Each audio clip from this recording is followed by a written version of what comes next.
各位 EV 車主請注意，快充箱電池加充至鬆弛。電動車最核心嘅部件係電池，電池嘅成本佔車價嘅40% 以上。保護電池、延長電池嘅壽命係每一個醒目車主嘅訴求。可能好多車主都唔知道，電動車嘅鋰電池係由好多個電池包組成嘅。充放電嘅時候，鋰離子會喺正負極之間來回穿梭，產生化學作用，引起高溫反應，從而就會釋出鋰離子。久而久之，電池嘅容量就會衰減，電池壽命亦會越嚟越縮短。越大嘅充電嘅功率，對電池嘅傷害就越大。就好似醫生幫癌症病人做化療，殺死咗啲病毒，同時都破壞咗病人裡面嘅生態機能。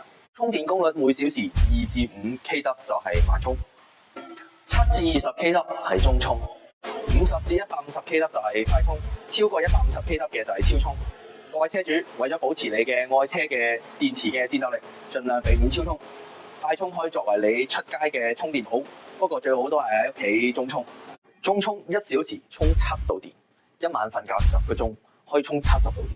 你架電動車1度電可以行6公里，70度電可以行420公里。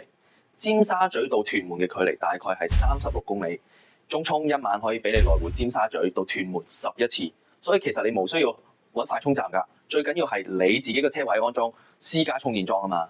快充箱電池加充至鬆弛，光電充一充，未來更輕鬆。